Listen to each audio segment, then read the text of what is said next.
Olá pessoal, sejam bem-vindos à disciplina de Confiabilidade de Conversores Eletrônicos. Meu nome é Eric Mateus da Silveira Brito e hoje falaremos sobre os conceitos básicos de confiabilidade e classificação de falhas.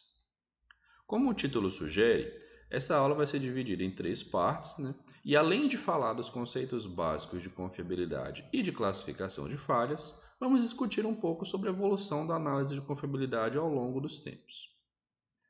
Bem, pessoal, vamos começar do começo, Na aula anterior, a gente definiu o que é confiabilidade do ponto de vista de capacidade, que também poderia ser confiabilidade probabilística, Vamos rever este conceito. A confiabilidade, ela é a capacidade de um produto de desempenhar sua função requerida com sucesso por um período de tempo, sob condições específicas e sem apresentar falha. Este conceito é um conceito bem difundido, mas aqui é importante que a gente faça algumas diferenciações de termos para que a gente não confunda a confiabilidade com outras coisas. Por exemplo, com durabilidade. Qual que seria o conceito de durabilidade? Ela é basicamente idêntica à confiabilidade, só que você vai analisar a capacidade desse componente ou desse sistema, desse produto, em desempenhar a sua função requerida até o seu desgaste total. Isso quer dizer que na análise de durabilidade, aquele item ele pode ser reparado. E ele vai ser reparado até o momento que você não consiga mais repará-lo, você não consiga mais utilizá-lo, e aí ele chega ao fim da sua vida útil. Então esse item durável ele vai até o seu desgaste total. Diferente da confiabilidade, que é o foco dos nossos estudos aqui, tá, pessoal? Aqui o objetivo é verificar o funcionamento daquele equipamento, componente ou sistema até ele apresentar a sua primeira falha. Vamos a um exemplo básico. Imagine que você comprou um carro zero. Quando a gente compra um carro zero numa concessionária, normalmente a gente ganha aí 5 anos de garantia. Nós vamos falar um pouquinho sobre a diferença de garantia e vida útil também nos próximos slides. Mas, quando você tem esses 5 anos de garantia, vamos supor que você rodou os 5 anos, E lá para o 7º ano, o seu carro deu um problema na válvula termostática ou no motor, tanto faz. Ali a gente pode dizer que aquele carro ele teve a sua confiabilidade, a sua vida útil até 7 anos. Mas você não vai pegar o seu carro e falar assim, beleza, meu carro falhou, vou pegar ele agora, vou jogar fora ou vou vender, vou comprar um novo. Não, você vai levar no mecânico, o mecânico vai analisar o problema, vai repará-lo e você vai continuar usando o seu carro até o momento de descarte, até o momento que você fale, esse carro não consegue mais ser reparado ou financeiramente não compensa mais repará-lo e aí ele vai ser descartado, Então perceba que um carro ele é muito confiável, mas ele também é um bem muito durável. Um carro ele pode rodar 15, 20 anos, apresentando falhas e sendo reparado. Então essa é a diferença básica de confiabilidade e durabilidade. Normalmente, quando a gente se refere à confiabilidade, a gente às vezes está falando de um contexto muito maior, uma engenharia de confiabilidade, análise de confiabilidade, ela pode envolver diferentes aspectos, pode envolver uma análise de durabilidade, uma análise de robustez, uma análise de limites de operação, é como se confiabilidade fosse o campo de atuação. Mas dentro deste campo, o conceito específico de durabilidade é o produto desempenhar a sua função até a primeira falha. Isso é muito importante. Tem um outro conceito também que pode gerar dúvidas que está relacionada com a definição de robustez. A robustez é a capacidade de um produto continuar funcionando mesmo sendo inserido em um meio com presenças de variações paramétricas nas condições específicas de operação. Como assim?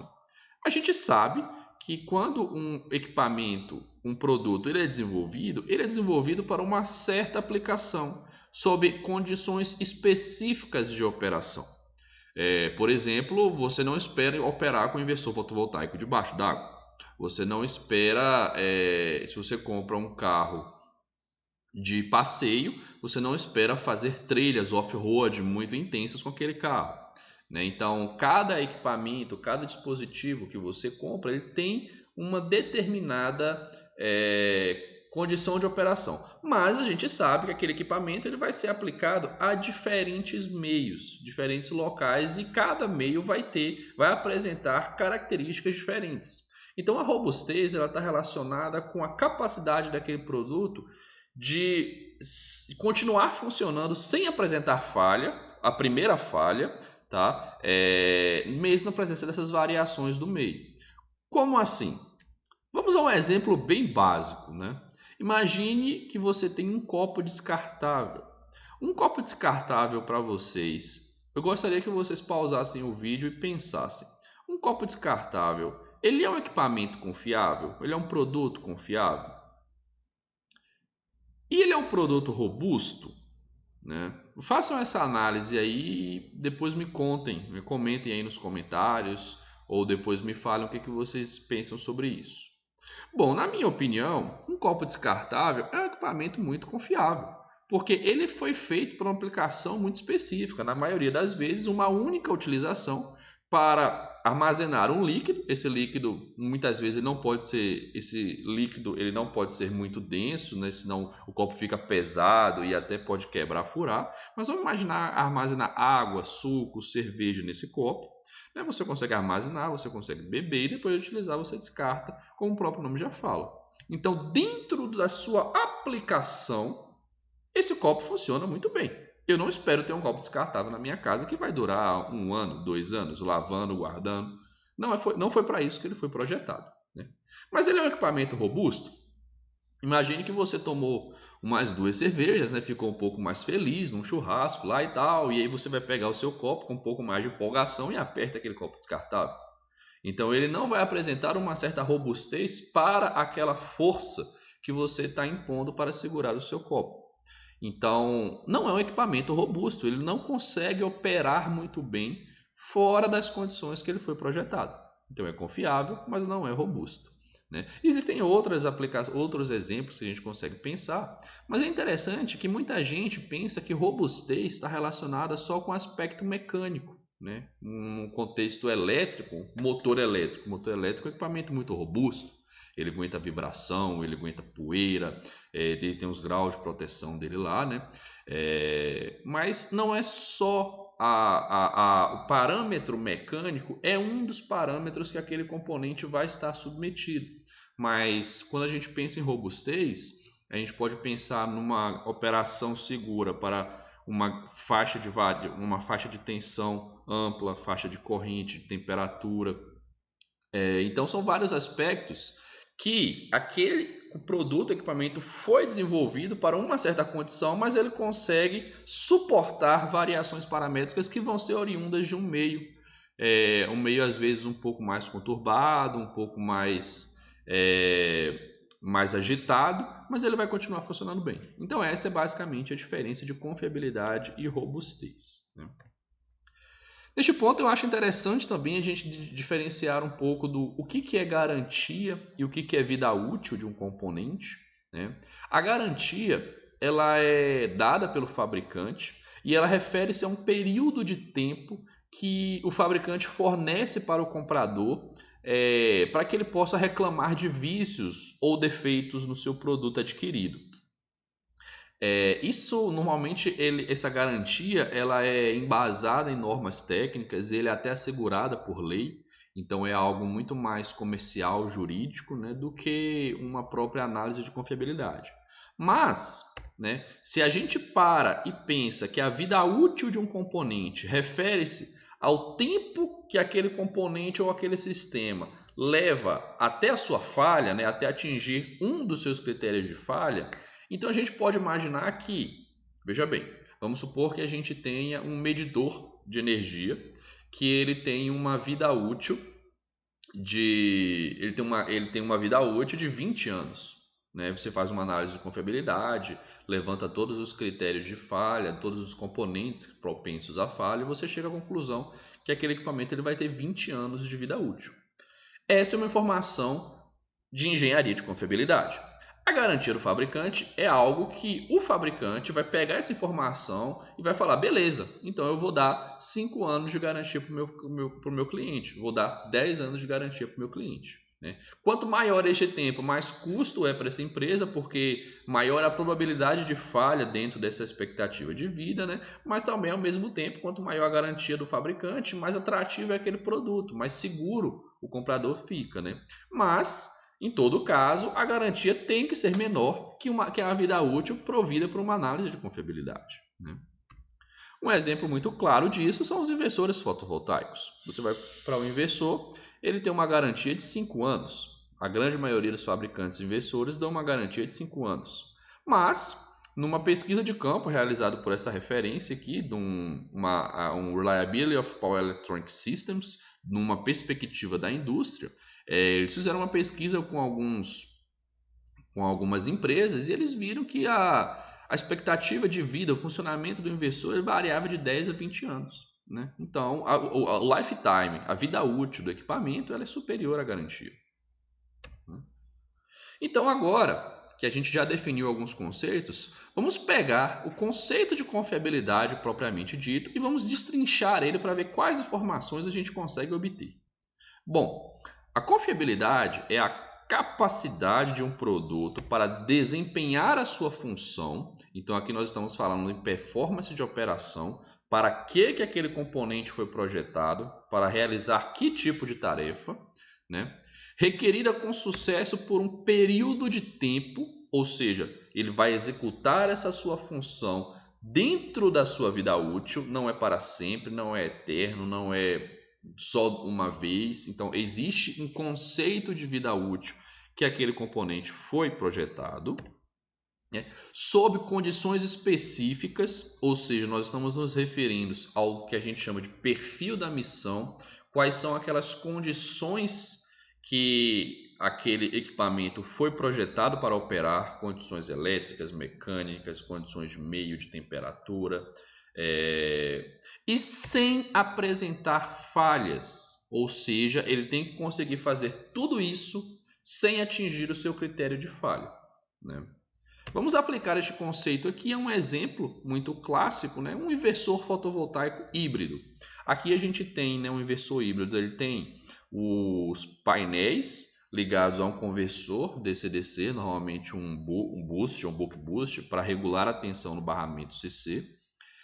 Temos o estágio inversor, que vai injetar essa potência desses painéis na rede elétrica, né? E temos aqui um segundo estágio CCCC, que seria de um banco de baterias, que a gente vai prover a carga e descarga desse banco de baterias, dependendo do balanço de potência aqui, né? Do consumo da carga, né? De geração e consumo aqui, né? Neste equipamento, a gente tem 3 componentes que vou chamar assim bem característicos, né? Bem interessantes.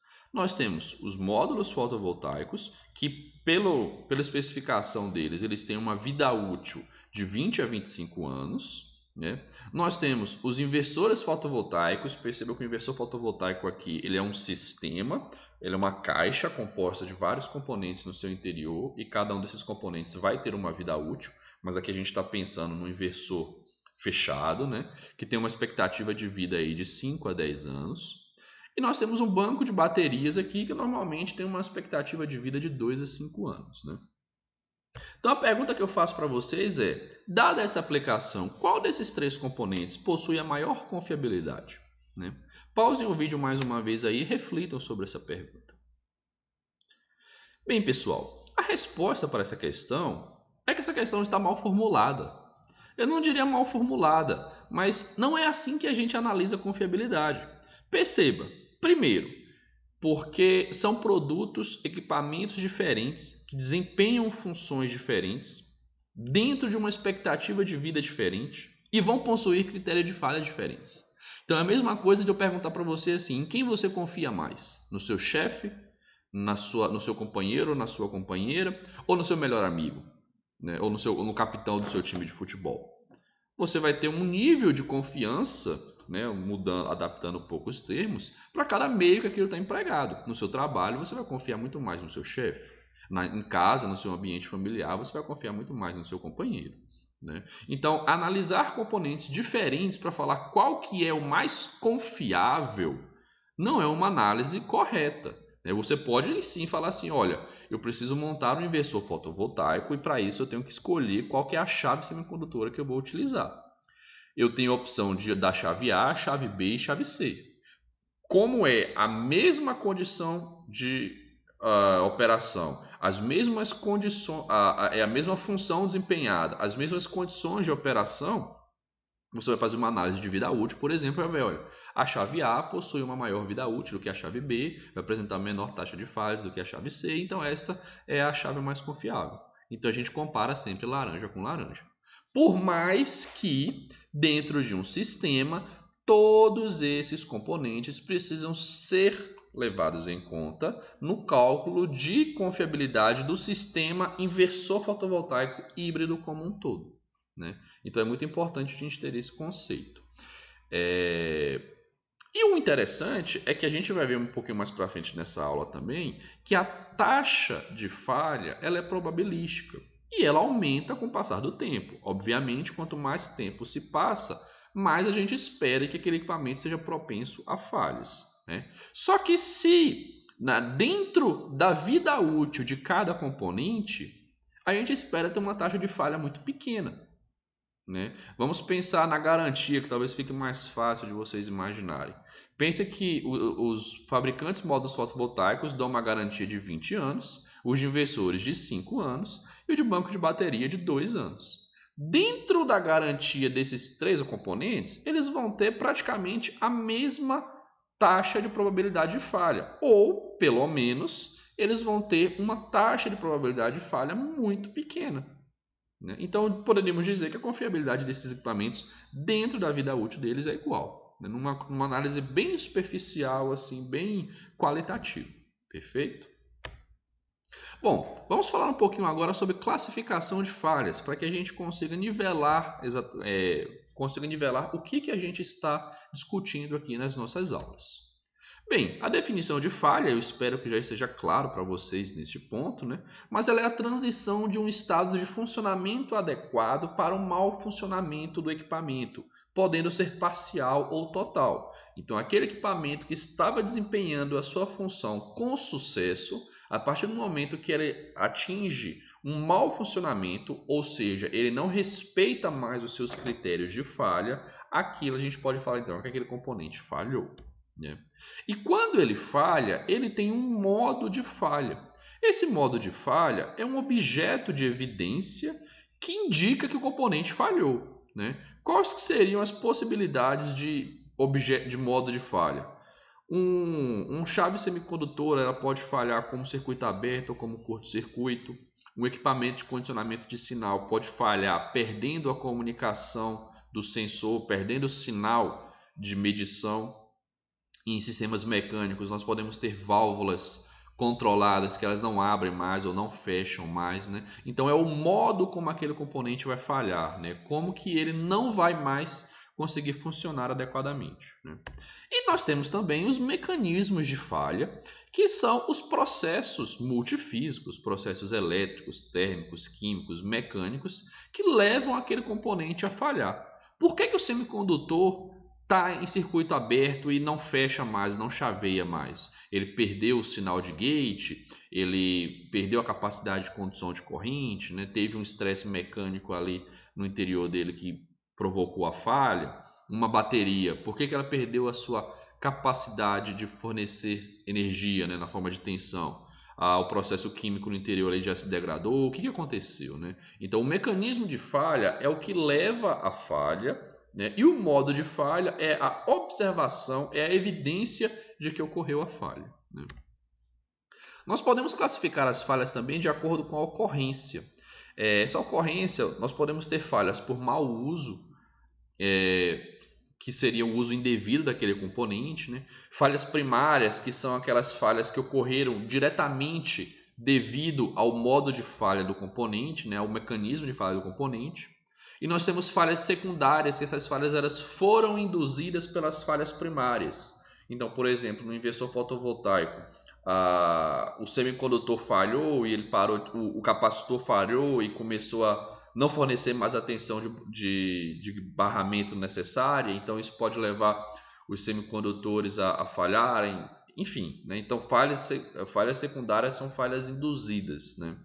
Nós temos também com relação ao tempo, né, de vida, nós temos falhas no início da vida útil dos componentes, falhas randômicas, falhas aleatórias, ou também muitas vezes chamadas de falhas catastróficas, e temos falhas ao final da vida útil do componente. Esses três tipos de falhas, eles são característicos e a gente vai discutir um pouco mais nele ao decorrer desta aula. Nós podemos classificar as falhas também de acordo com a consequência delas, como o que isso acarreta tanto para o produto que sofreu a falha, ou para o meio naquele produto está inserido, ou para as pessoas que estão operando ou estão no mesmo meio daquele componente, né? Então temos falhas críticas que vão representar um sério perigo tanto para o componente como para as pessoas ao redor.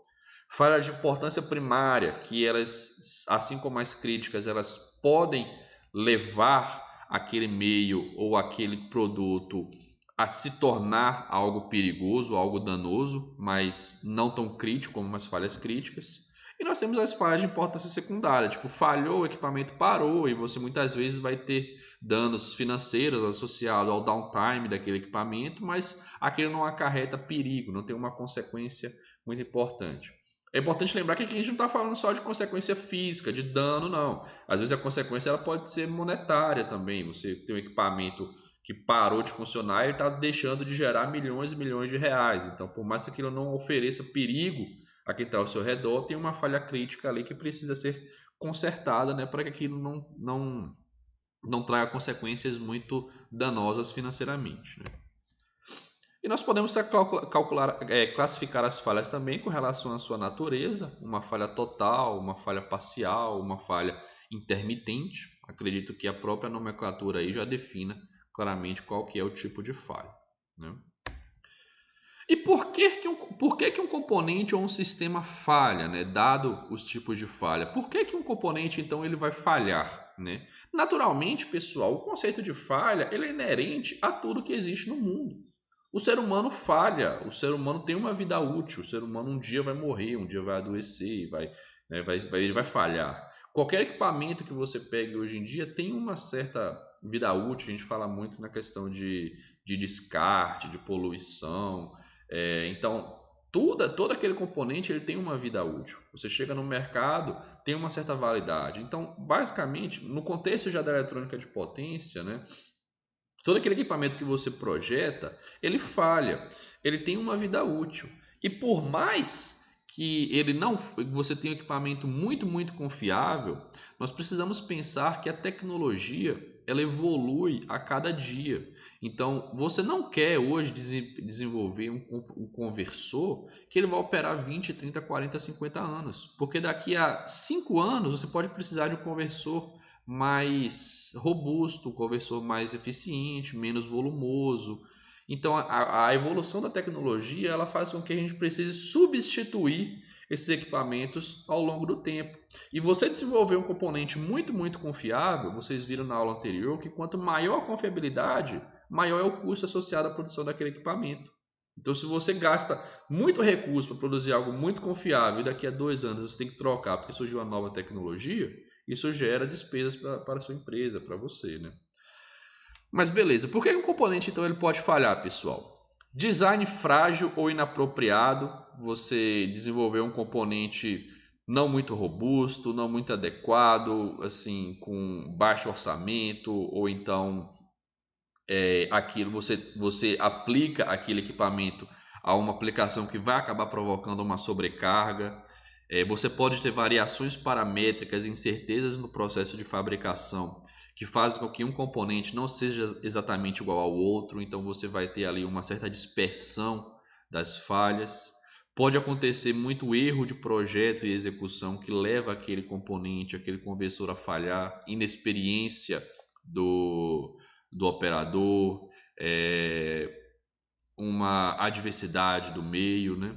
Então tudo isso também leva os componentes à falha e claramente o desgaste e o envelhecimento do componente. O componente quando no início da sua vida útil ele não vai ter a mesma confiabilidade que no final da sua vida útil porque os seus mecanismos de operação ao longo da sua vida vão se degradando. Ou seja, à medida que o tempo passa, a gente vai se aproximando cada vez mais do critério de falha, até que eventualmente aquele componente venha a falhar e atingir o final da sua vida útil. Existe uma diferença entre falha e falta que eu queria trazer para vocês aqui, mas ela é só conceitual, a gente não vai trabalhar com essa diferença na nossa disciplina. E isso é mais do inglês, pessoal. Aqui seria basicamente a diferença entre failure e fault, né? No português a gente trabalha com falha e falha do mesmo jeito, né? Essa diferença, ela significa dizer, né, que a falha ela está muito relacionada ao componente, ao mecanismo de falha, ao modo de falha, aquele estado físico, mecânico, elétrico que se derivou a falha, né? Já o conceito de falta é um conceito mais genérico que indica a paralisação, a interrupção do funcionamento daquele equipamento. Então, pela definição, por exemplo, a ocorrência de uma falha leva um componente a um estado de falha, né? Caracterizado pela sua inabilidade de realizar a sua função. E aí vai existir algumas classificações, como o diagnóstico de falta, que seriam as ações tomadas para você reconhecer a falha, reconhecer o local onde teve a falha e qual foi a causa daquela falha, né? O reconhecimento da falha seria o evento onde a falha ocorreu, e o local seria tipo quais que foram as causas que levaram aquela falha a ocorrer, né? E aí você tem a correção, a restauração e a reparação da falha. São conceitos aqui que, por exemplo, a correção seriam todo aquele conjunto de ação que você faz após a falha ocorrer no local de falha para restaurar a habilidade daquele componente de funcionar adequadamente, né? A restauração ela já vai se referir a todo o evento, todas aquelas ações que você faz para que aquele item específico que falhou consiga voltar a funcionar adequadamente. Perceba que a restauração ela está relacionada a você consertar o equipamento que falhou. Já a correção, você pode simplesmente substituir aquele equipamento, né? Você não vai mais restaurá-lo, você vai substituir por um novo, né? E reparação, ela está muito mais relacionada com manutenção corretiva, né? De você ver a performance do item que falhou, por exemplo, ou está prestes a falhar, e você promove a reparação dele, né? Um conceito que a gente também não vai trabalhar aqui muito na nossa disciplina, mas eu quis trazer para vocês terem mais ou menos uma ideia, né? Dentro de um equipamento, de um sistema elétrico de potência, né? Então, quais são os tipos principais de falha que nós temos? Nós podemos dividir essas falhas em 3 tipos: falhas de software, falhas de hardware e falhas por erros humanos, né? As falhas de software elas vão estar relacionadas com erros de design, com erros de programação, com erros de instalação e atualização daquele software, com testes inadequados, com inexperiência do operador que estaria relacionado com erros de programação ou de instalação, por exemplo, né? Então são falhas que não são falhas do hardware, são falhas de mal programação, mau uso daquele software, né? Que isso eventualmente pode levar à falha do sistema como um todo. As falhas de hardware elas são principais porque a gente pode imaginar que quando você compra o equipamento, o software dele já vem todo programado, todo pronto, então você não vai precisar ficar programando ele, instalando, atualizando nada, isso já vem pronto para você, né? Mas as falhas de hardware elas vão estar relacionadas com falhas de burn-in, que seriam falhas no início da vida útil do componente, falhas catastróficas oriundas de eventos singulares, como uma sobretensão, uma sobrecorrente, uma sobretemperatura, um pico de energia na rede, uma descarga atmosférica muito acentuada, né? Falhas por air out, que são desgastes, envelhecimento, falhas também por erro de design e erro de instalação, que pode ocorrer também, né? E as falhas por erros humanos, elas vão estar relacionadas ao ser humano que inerentemente é falho, né? Você pode ter aí um leque de treinamento, né? Uma falta de treinamento adequado para aquele operador. Você pode ter problemas ergonométricos envolvidos ao meio de operação, né, que pode eventualmente levar aquele ser humano a não trabalhar nas suas condições ideais e acabar provocando a falha de um equipamento. Erros de procedimento, se ele não seguir os procedimentos corretos de execução ou de manutenção ou de instalação daquele equipamento, né? Operação sob estresse, estresse de qualquer natureza desse ser humano, né? E uma operação fora da rotina. Você pega um cara de uma outra área, vem cá, o fulano de tal não veio hoje, tem como você ligar que ele conversou para mim e botar para rodar? O cara não tem experiência, não é uma operação de rotina dele, ele pode acabar cometendo algum erro de procedimento, né? Então, basicamente, seriam essas classificações dos tipos de falha que ocorrem em sistemas elétricos de potência. Na nossa disciplina, a gente vai estar interessado em estudar as falhas de hardware, né, que são as falhas mais fáceis de se mensurar, e falhas causadas principalmente pelo processo de envelhecimento, que a gente consegue quantificar e contabilizar a vida útil dos componentes.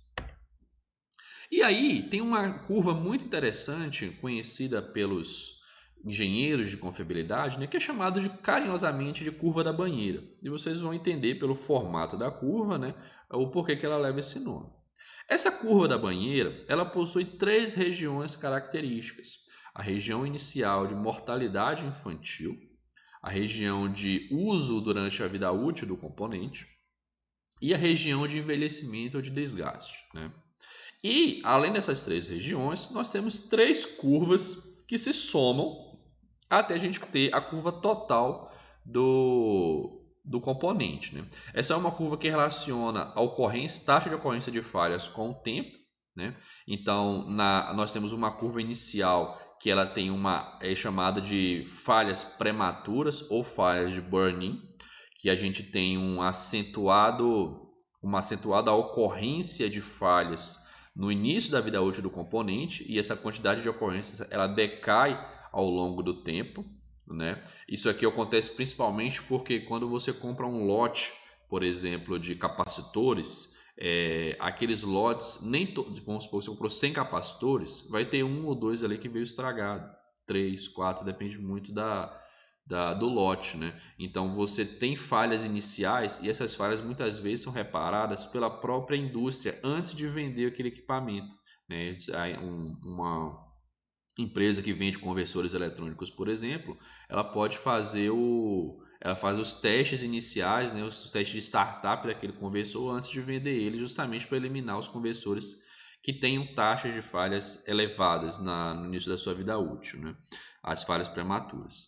Nós temos as falhas ao longo da vida útil do componente, elas são modeladas como falhas constantes, porque espera-se que na média aquele componente falhe com um tempo constante, né? Ele tem uma taxa de falhas constante na média, e além disso existem efeitos catastróficos, como eu falei com vocês, que são eventos totalmente aleatórios, singulares, que a gente não tem como prever nem modelar. Então a gente considera isso tudo como falhas randômicas também, tá? Então eles possuem uma taxa de falha constante. E nós temos finalmente as taxas de falhas por wear out, ou envelhecimento, que é o objetivo de estudo da nossa disciplina. Então, a partir de um certo ponto, o componente começa a envelhecer, ele começa a se degradar e isso acelera o seu processo de desgaste até que atinja o seu critério de falha e falha efetivamente, né? Então, essa é a nossa região de interesse. Perfeito? Bom, pessoal, vamos falar agora sobre a análise de confiabilidade, a evolução da análise de confiabilidade no tempo, né? Como que surgiu esse interesse de fazer estudos de confiabilidade, como que esse cálculo era feito anteriormente, como que ele está sendo feito hoje e qual que é a expectativa de futuro da confiabilidade, né? Bom, aqui tem uma linha do tempo, tá? Perceba que ela começa aqui a partir de 1950, então seria logo após a Segunda Guerra. Naquela época a gente tinha a eletrônica em geral, né, começando a se desenvolver. Então nós tínhamos os primeiros computadores a válvulas, aqueles computadores que ocupavam uma sala inteira, tinham tipo 1024 bits, 8 MB de memória. E aqueles computadores têm um dado muito interessante que eles falhavam a cada 8 horas.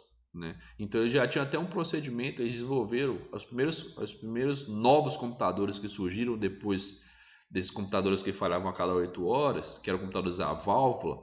Os fabricantes já conseguiam realizar uma manutenção, uma troca de uma válvula daqueles computadores sem parar o funcionamento do computador, né? Então já seria um conceito aí de uma manutenção em operação. E naquela época também, uma época de muitas guerras, né? Os militares, o pessoal da guerra lá, eles estavam levando muitos equipamentos eletrônicos para a guerra, como transmissores, detonadores, rádios. E eles perceberam que cerca de 50% dos componentes que eram levados para a guerra falhavam na hora de operar, né? Deixavam os caras na mão. Então isso era muito ruim, porque você se prepara, está na guerra lá e do nada metade dos componentes que você levou não funciona e você vai ter que recorrer a alguma alternativa lá na hora.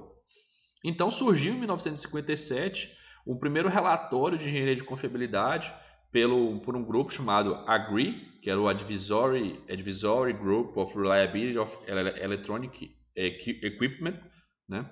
Então foi o primeiro relatório que juntava um pouco sobre expertises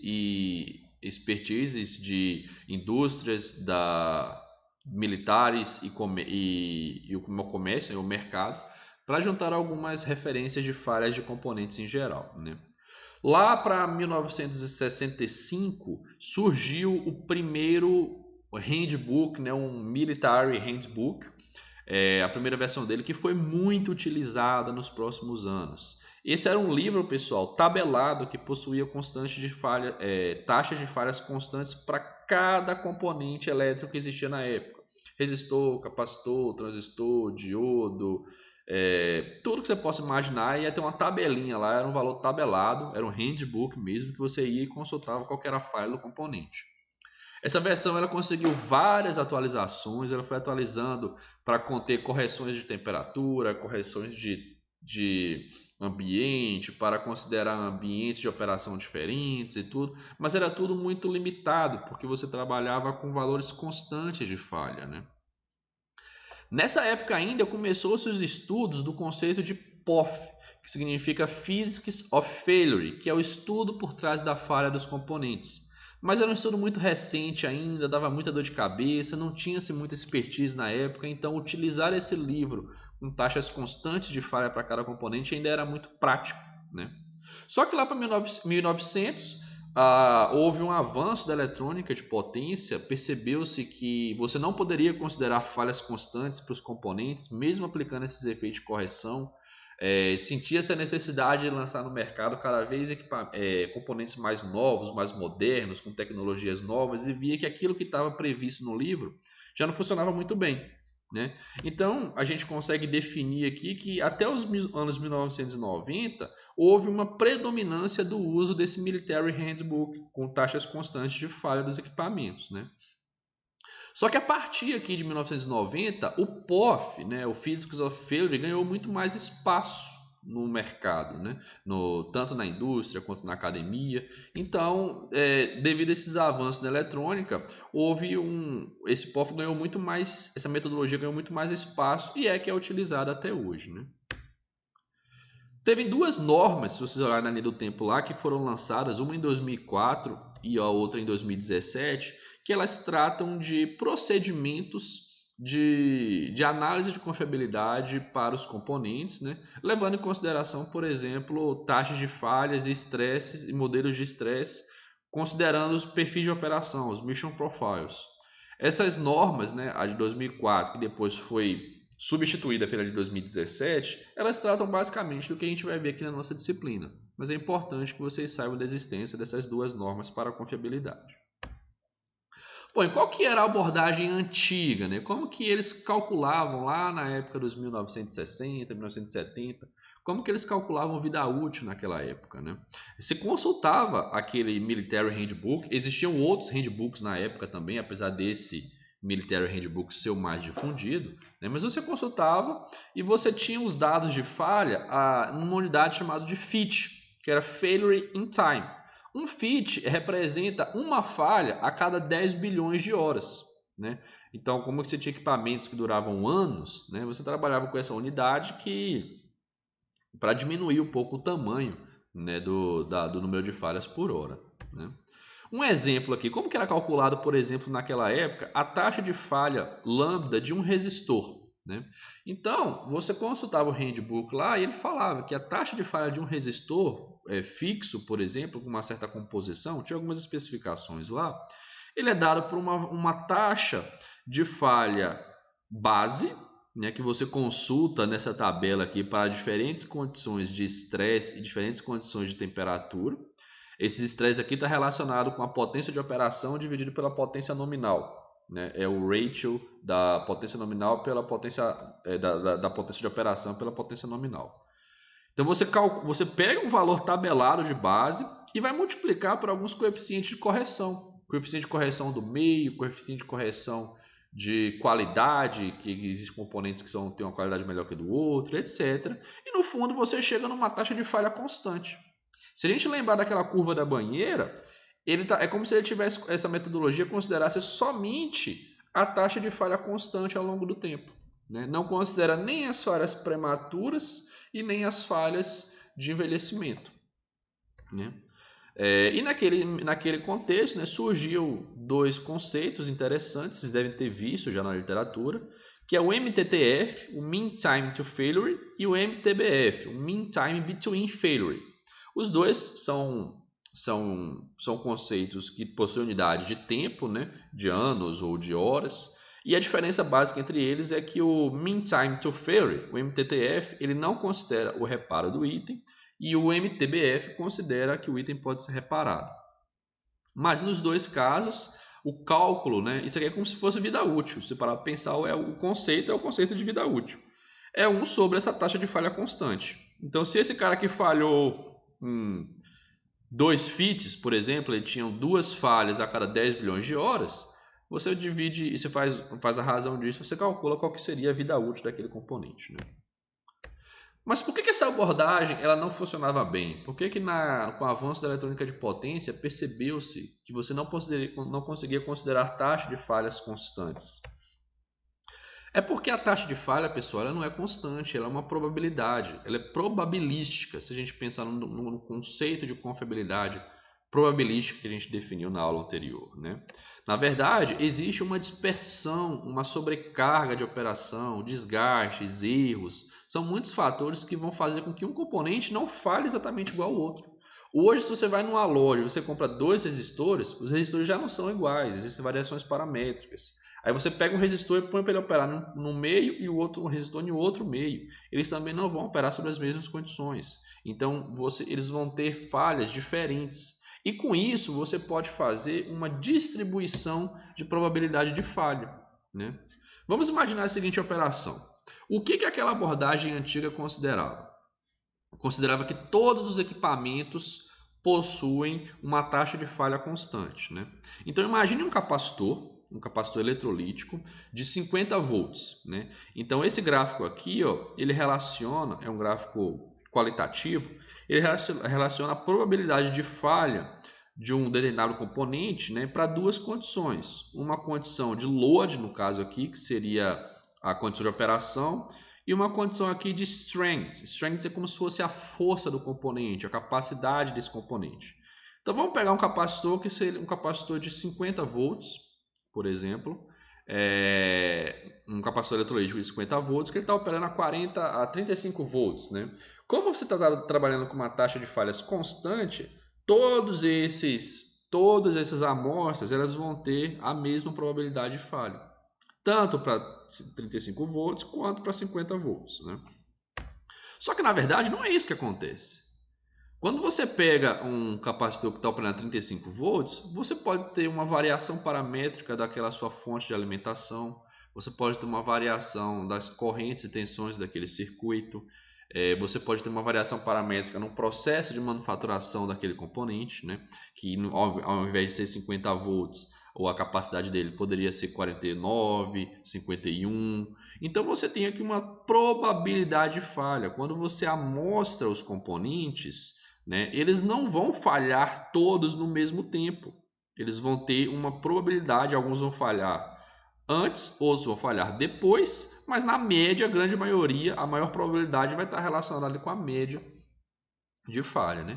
E o mais interessante é que você pode, vamos supor, um capacitor de 50 volts, né? Se ele está operando 35, mas devido a algumas condições, ele pode chegar a operar 37 volts. E você tem alguma amostra daqueles capacitores que a tensão máxima que ele suporta é 35 ao invés de 50, você tem uma interface aqui entre a operação e a capacidade do componente, que vai fazer com que aquele componente falhe, né? Então esse conceito de probabilidade de falha probabilística é muito importante, porque não é constante, né?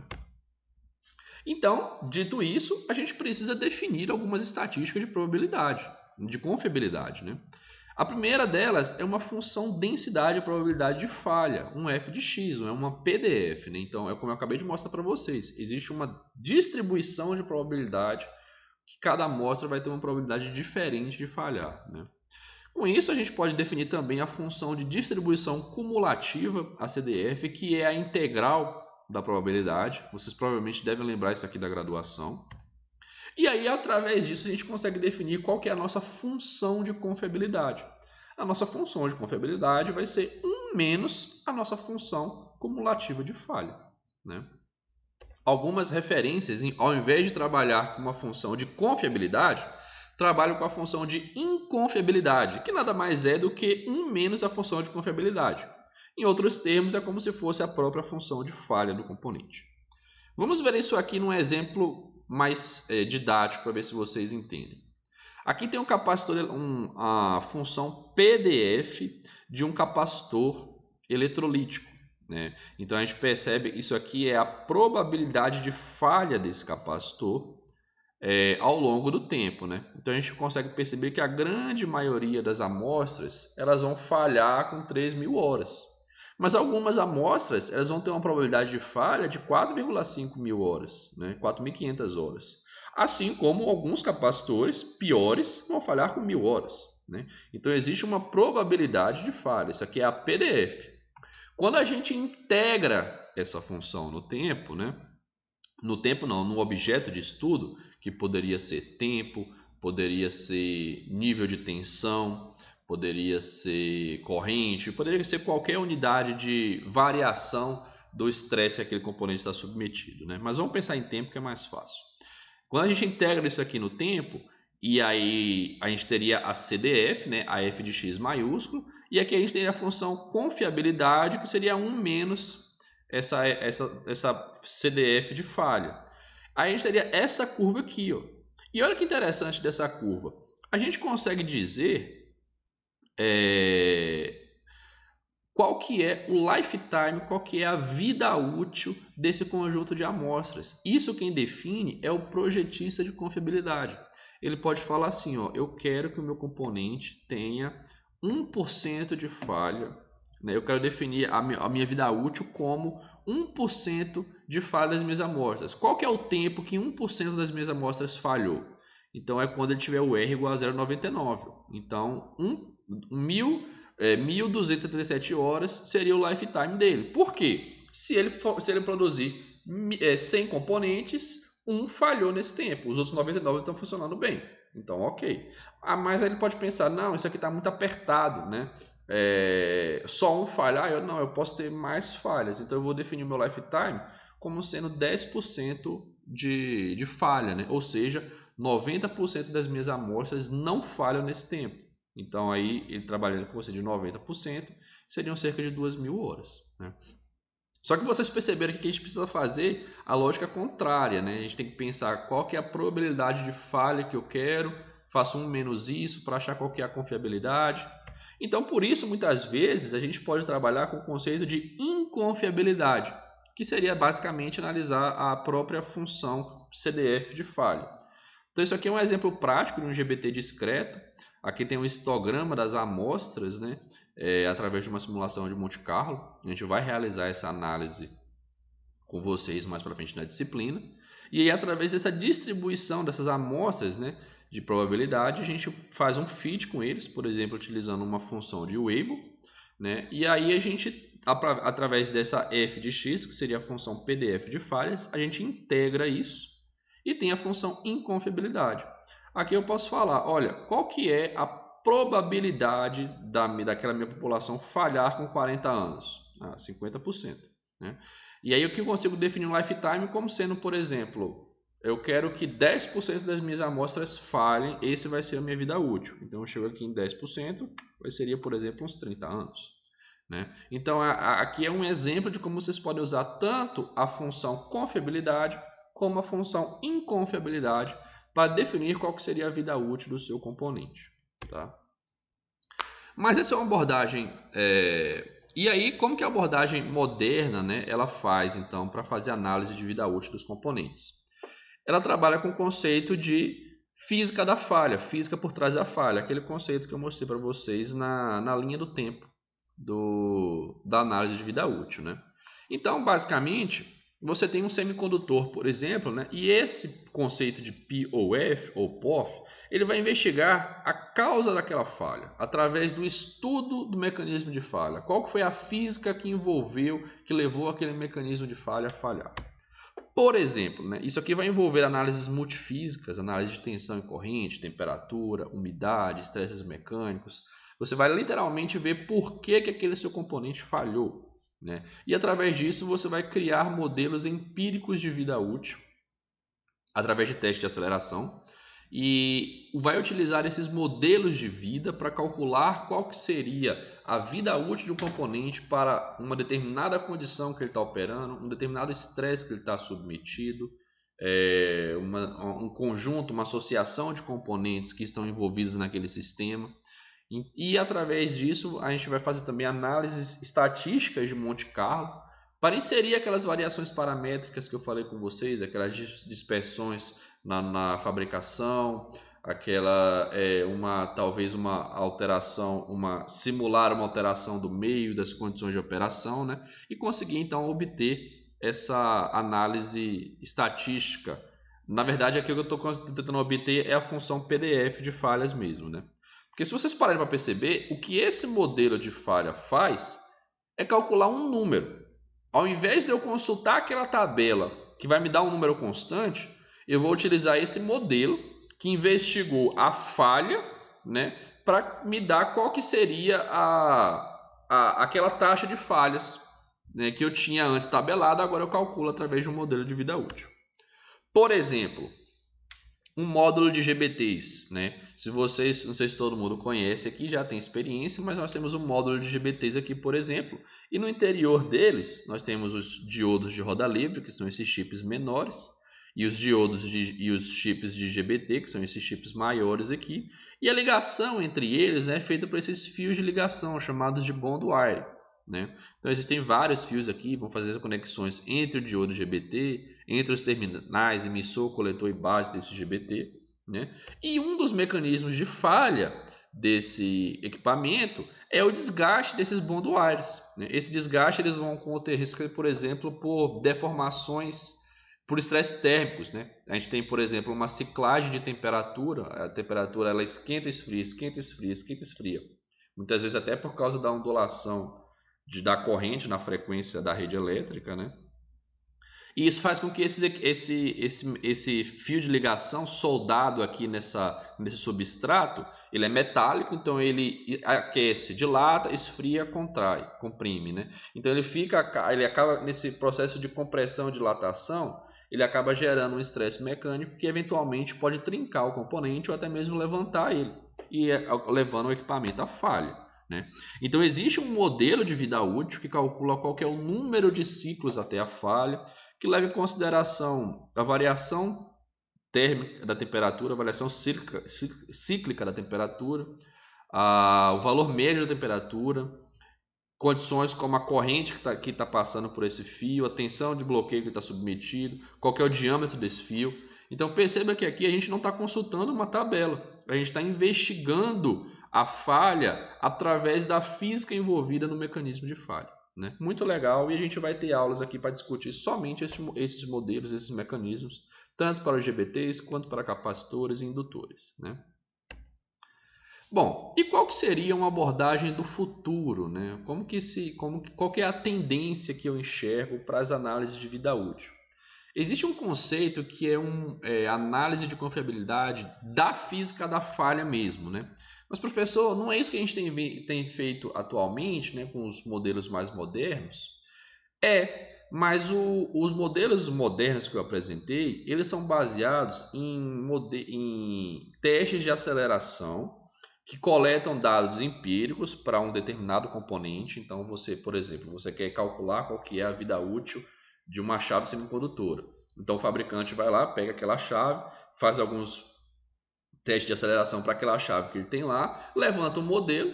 Esse modelo ele é baseado, né, em dados empíricos e você vai ter um limite de operação, que aquele modelo foi ensaiado, ele foi testado para essa variação de temperatura, para este tempo de ciclagem térmica, por exemplo. E é muito difícil você extrapolar aqueles limites. Só que você pode ter aplicações onde o seu semicondutor não vai estar submetido às mesmas condições que aquele teste foi ensaiado. Então essa é uma limitação daqueles modelos modernos, né? Então uma abordagem do futuro, ela tende a investigar o estado atual do mecanismo de falha.